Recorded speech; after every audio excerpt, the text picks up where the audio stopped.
Hello friends, स्वागत है आप सभी का मेरे यूट्यूब चैनल पर।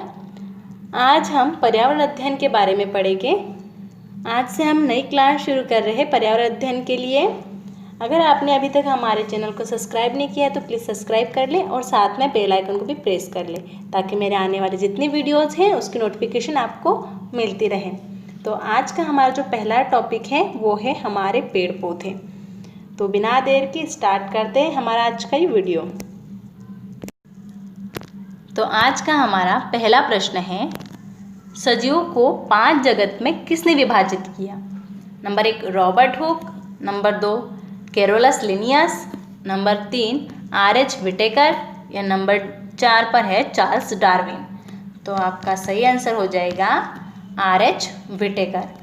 अब देखो भाई, सजीवों को पादप जगत और जंतु जगत और सूक्ष्म जगतों में विभक्त किया जाता है, आप सभी को पता है। और सजीव प्राणी बहुकोशिकीय और एक कोशिकीय दोनों हो सकते हैं।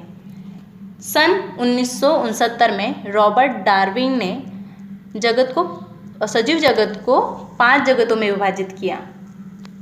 ये देखिए, ये है रॉबर्ट हार्डिंग विटेकर। इन्होंने जो सजीव हैं उनको 5 जगत में विभाजित किया है। देखते हैं हम कौन कौन से हैं। नंबर 1 है मोनेरा। अब मोनेरा इस जगत में जीवाणु को स्थान दिया गया, जितने भी जीवाणु हैं उन्हें मोनेरा जगत में स्थान दिया गया। उसके बाद है प्रोटिस्टा। प्रोटिस्टा में इनमें एक कोशिकीय यूकैरियोटिक जीवों को स्थान दिया गया। एक कोशिकीय मतलब कौन से, आपको पता ही होंगे, अमीबा और पैरामीशियम, है ना, आप सभी ने पढ़ा ही होगा। अमीबा पैरामीशियम, उन्हें प्रोटिस्टा जगत में स्थान दिया गया। उसके बाद कवक। कवक में किसे स्थान मिला है? मशरूम, फफूंद, है ना, जो चीज़ें खराब हो जाती है उस पर फफूंद आने लग जाती है, तो उन्हें किस जगत में स्थान दिया? तो उनको कवक जगत में स्थान दिया गया। उसके बाद है पादप जगत। पादप जगत में कौन है? तो इस जगत में शैवाल तथा बहुकोशिकीय हरे पादपों को स्थान दिया गया। आप सबको पता होगा, नीली हरी शैवाल, जो शैवाल होती है उनको पादप जगत में स्थान दिया गया, और जितने भी अपने बहुकोशीय पादप होते हैं उनको। उसके बाद चौथा है हमारा जंतु जगत। अब जंतु जगत, इसमें बहुकोशिकीय जंतुओं को शामिल किया जाता है जो मोटोजोआ कहलाता है।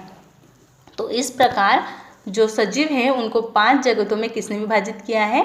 रॉबर्ट हार्डिंग विटेकर जी ने। रॉबर्ट हार्डिंग विटेकर जी ने सजीवों को 5 जगतों में विभाजित किया है। मैंने आपको बता भी दिया वो 5 जगत कौन कौन से हैं। मुझे आशा है आप लोगों को समझ में आ गए होंगे ये प्रश्न कि सजीव को 5 जगत में किसने विभाजित किया है? तो R.H. विटेकर जी ने। अगला प्रश्न है हमारे पास,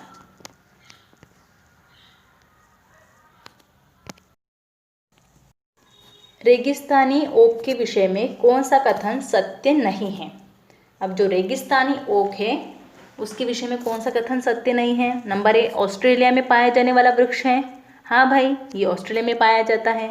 इसकी जड़ें गहरी होती हैं। हाँ, इसकी जड़ें गहरी होती है क्योंकि ये रेगिस्तानी क्षेत्र में पाया जाता है, इसलिए वो बहुत गहराई में जाकर पानी को अपनी ओर खींचती है, लेकर आती है।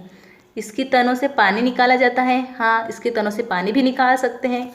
इसकी टहनियों से जड़ें निकलती हैं। जी नहीं, इसकी टहनियों से जड़ें नहीं निकलती। तो हमारा जो प्रश्न था कि रेगिस्तानी ओक के विषय में कौन सा कथन सत्य नहीं है, तो नंबर डी, इसकी तनों से जड़ें निकली होती है, ये कथन सत्य नहीं है। अब हम पढ़ते हैं रेगिस्तानी ओक के बारे में। यह मुख्यतः ऑस्ट्रेलिया के रेगिस्तानी क्षेत्र में पाया जाता है। इसकी जड़ें गहरी होती हैं तथा यह पानी में स्थिर होता है और इसकी पत्तियां बहुत कम होती हैं। हाँ, ये घना तो होता है लेकिन इसकी पत्तियां बहुत कम होती हैं। इस क्षेत्र के लोग इस पेड़ के तने में पतला पाइप डालकर पानी बाहर निकाल लेते हैं। आज तक हमने कभी ऐसा पेड़ देखा नहीं जिसके तने में पाइप डालो और पानी बाहर निकालो, है ना, लेकिन इस रेगिस्तानी ओक के तने में पाइप डालकर हम पानी बाहर निकाल सकते हैं। ये देखिए, ये है रेगिस्तानी ओक। अगला प्रश्न है हमारा, वाष्पोत्सर्जन क्या है? वाष्पोत्सर्जन क्या है? अब नाम से ही समझ में आ रहा है कि वाष्प का उत्सर्जन होना वाष्पोत्सर्जन। आपके ऑप्शन है पत्तियों के द्वारा जल का वाष्प के रूप में बाहर निकालना, जड़ के द्वारा जल का अवशोषण करना, बिल्कुल भी नहीं। जाइलम द्वारा जल का संवहन करना, देखो संवहन आ रहा है, बिल्कुल भी नहीं। फ्लोएम द्वारा भोजन का संवहन करना, बिल्कुल भी नहीं। तो मैंने आपको अभी बताया वाष्प उत्सर्जन यानी वाष्प का उत्सर्जन हो रहा है, तो भाई इसका पहला ऑप्शन सही हो जाएगा।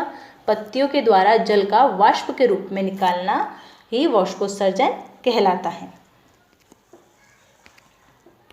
अब अगला प्रश्न है हमारा,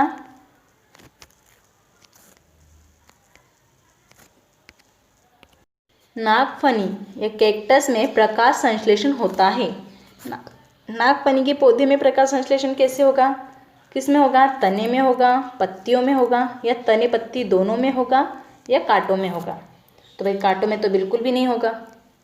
और इसमें आप लोग सोच रहे हो कि दीदी बहुत सरल है, इसमें तो पत्तियों में होगा, क्योंकि इसमें सब पत्तियां होती है। तो बिल्कुल भी नहीं, इसमें प्रकाश संश्लेषण होता है इसके तने में होता है। तो इसका जो पहला ऑप्शन है ए, ये सही हो जाएगा कि जो नागफनी या कैक्टस है उसमें प्रकाश संश्लेषण उसके तने में होता है। अब अगला प्रश्न है हमारा,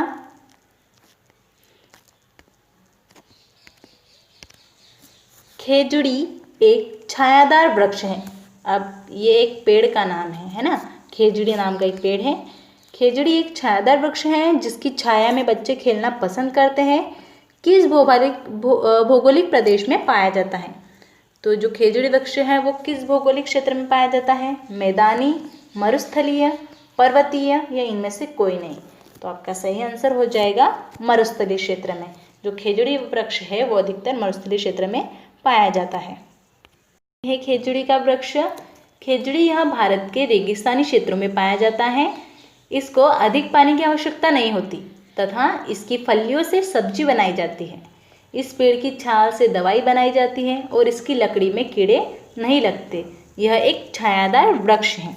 ये विशेषता है इस खेजड़ी वृक्ष की। मुझे आशा है आप सभी को ये सारे प्रश्न समझ में आ रहे होंगे। तो इसका सही आंसर हो जाएगा मरुस्थलीय क्षेत्र में। अब अगला प्रश्न है हमारा,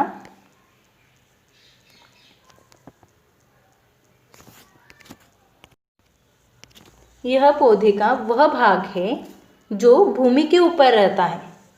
इसका रंग भूरा व हरा दोनों होता है। यह अवशोषित जल को पेड़ के अन्य भागों में पहुंचाता है। उपरोक्त कथन पौधे के किस भाग के विषय में बताता है? नंबर 1 जड़, बिल्कुल भी नहीं, हमें यहाँ पे भूमि के ऊपर बताया है जबकि जड़ तो नीचे होती है। तना, हाँ भाई तना होता है भूमि से ऊपर, और ये हल्का भूरा रंग का भी होता है और हरे रंग का भी होता है। पत्तियाँ तो नहीं होगी और फूल भी नहीं होगी। तो इसका सही आंसर हो जाएगा तना। क्या हो जाएगा इसका सही आंसर? तना।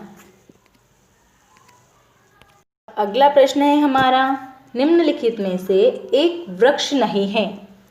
वृक्ष नहीं है पूछा। पीपल, पीपल तो वृक्ष है। नंबर बी है सुंदरी, कीकर और केला। आप बोलोगे हमने तो ये तीनों नाम सुने हैं, सुने ही नहीं है। इसमें से केला नाम सुना है, लेकिन क्या केला वृक्ष है? केला वृक्ष नहीं है। तो भाई सुंदरी वृक्ष भी है, कीकर वृक्ष भी है, लेकिन केला वृक्ष नहीं है। जो केले का जो पौधा है वो एक शाक कहलाता है जिसका तना कमजोर व हरा होता है।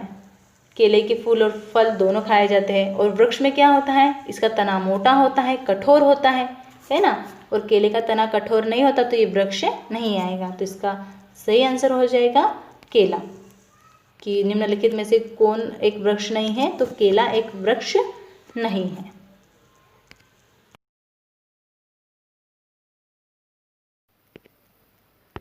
अब अगला प्रश्न है हमारा, वह प्रक्रिया जिसके द्वारा पौधे प्रजनन करते हैं कहलाती है? कौन सी क्रिया ऐसी है जिसमें पौधे प्रजनन करते हैं? क्या कहलाती हैं?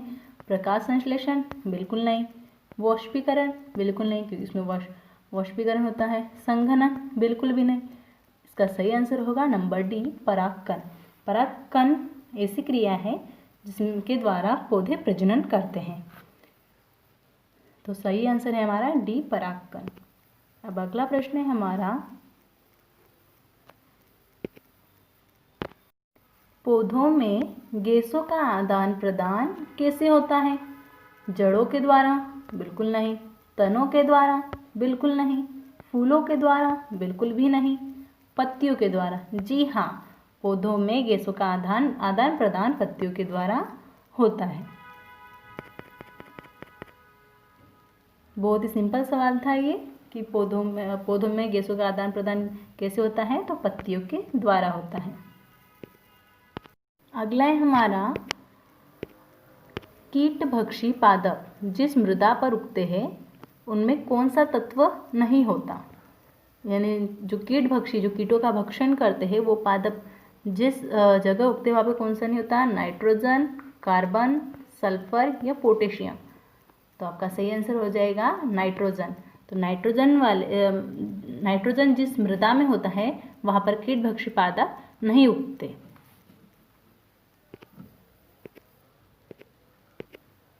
फिर ये भी कह सकते हैं कि कीटभक्षी पादप जिस मृदा पर उगते हैं उसमें नाइट्रोजन नहीं होता। अगला प्रश्न है हमारा, बीजांड पाया जाता है। बीजांड किस में पाया जाता है भाई? फूल में, फल में, पत्ती में या तने में?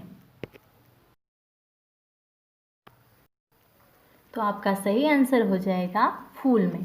अब फूल में कैसे? आप लोग सोचोगे कि बीजांड तो फल में होता है, बीज तो फल में होते हैं, तो नहीं। तो जो फूल होता है, कोई भी फल एक फूल से बना होता है, एक फूल के बाद एक फल का निर्माण होता है। तो भाई जो फूल होते हैं उसमें कुछ पराग कण होते हैं और जो बीजांड होते हैं उस फूल में उपस्थित होती है, जिससे वो फल का निर्माण करते हैं। तो जब भी प्रश्न है कि बीजांड पाया जाता है फल में, फूल में, पत्ती में या तने में, तो इसका सही आंसर हो जाएगा फूल में। तो बीजांड फूल में पाया जाता है। फूलों में पाए जाने वाले बीजांड बीज बनाते हैं। बीजों के अंदर क्या होता है? भ्रूण होता है ना, जो नमी और वायु की उपस्थिति में अंकुरित होता है। आपने देखा होगा जब भी हम कोई चीज़ अंकुरित करते हैं तो उसमें बाहर एक सफ़ेद रेशा निकल के आता है ना, जिसे अंकुरण कहते हैं हम लोग। अब अगला प्रश्न है हमारा, घटपर्णी पौधा या निपेंथिस, इससे क्या संबंधित है वो बताना है। घटपर्णी का मुंह छोटी छोटी कंटियों से ढका होता है? बिल्कुल भी नहीं। उसमें एक ढक्कन होता है, कंटियाँ नहीं होती, एक ढक्कन जैसी आकृति होती है। भारत में नहीं पाया जाता? बिल्कुल भी नहीं, भारत में पाया जाता है, मेघालय क्षेत्र में पाया जाता है घटपर्णी पौधा। अगला है, मेंढक कीटों और चूहों को चालाकी से फंसाकर खा जाता है? जी बिल्कुल। ये अगला है हमारा, कीटों को आकर्षित करने के लिए उच्च तारक ध्वनि निकालता है? बिल्कुल नहीं, बल्कि ये जो घटपर्णी पौधा है एक बहुत ही खुशबू उत्सर्जित करता है, जिससे मेंढक, कीट और चूहे इसकी तरफ आकर्षित होते हैं और आकर्षित होने के कारण उसमें फंस जाते हैं। तो जो घटपर्णी पौधा है बड़ी चालाकी से इन कीटों को अपने अंदर फंसा लेता है। तो सही आंसर हो जाएगा सी। अगला प्रश्न है हमारा, निम्नलिखित में से जड़ का कौन सा कार्य पौधे के लिए नहीं है? नंबर 1, भोजन का भंडारण करना, ह्यूमस उपलब्ध कराना, पौधों को सहारा देना, जल तथा खनिज का अवशोषण करना। भाई ह्यूमस भी उपलब्ध कराता है, पौधों को सहारा भी देती है जड़, जल तथा खनिज का अवशोषण भी करती है, लेकिन भोजन का भंडारण नहीं करती। तो हमारा जो सही आंसर हो जाएगा ए, भोजन का भंडारण, है ना, भोजन का भंडारण या संचय नहीं करता। अब अगला प्रश्न है हमारा, प्रकाश संश्लेषण की क्रिया में पादपों के द्वारा वातावरण में कौन सी गैस अवशोषित की जाती है? ये आप सभी को पता है कि प्रकाश संश्लेषण क्रिया में पादपों के द्वारा वातावरण से कौन सी गैस अवशोषित की जाती है? Carbon dioxide. और उत्सर्जित कौन सी की जाती है? ऑक्सीजन, जिसे हम ग्रहण करते हैं। ये बहुत सिंपल क्वेश्चन था। अगला है हमारा, निम्नलिखित में से कौन सा सुमेलित है, यानी कौन सा सही है वो हमें बताना है। मोनेरा संबंधित है विषाणु से, प्रोटिस्टा जीवाणु, फ्लोरो जंतु जगत या फोना कवक। फर्स्ट क्वेश्चन में पढ़ा था मोनेरा का, तो मोनेरा किससे संबंधित था? जीवाणुओं को स्थान दिया गया है मोनेरा में, तो जीवाणु था इसका आंसर, तो ये नहीं होगा, ये सही नहीं है। प्रोटिस्टा में जीवाणु है क्या? नहीं, प्रोटिस्टा में क्या है? एक कोशिकीय जीव है, अमीबा, पैरामीशियम, है ना, तो ये वाला भी गलत होगा। फ्लोरो यानी जंतु जगत, हाँ भाई फ्लोरो जंतु जगत था। और फेना कवक था क्या? नहीं, इसमें मशरूम और क्या था? फफूंद थी, है ना, तो इसका सही आंसर हो जाएगा सी, फ्लोरो और जंतु जगत। पौना भी बोल सकते हैं, पौना जंतु जगत दोनों एक ही हैं, सेम ही कहा जाएगा इसको। हाँ, तो इस प्रकार आज मैंने आपको इस वीडियो में 15 क्वेश्चन करवाए। आप लोगों को ये वीडियो कैसा लगा प्लीज़ कमेंट करके ज़रूर बताएं, और आज के हमारे वीडियो को लाइक और शेयर कर दें। साथ में हमारे चैनल को सब्सक्राइब भी कर लें और बेल आइकन को प्रेस करना ना भूलें, ताकि मेरे आने वाली जितनी वीडियोज़ हैं उसकी नोटिफिकेशन आपको मिलती रहे। थैंक यू मेरे वीडियो को लास्ट तक देखने के लिए।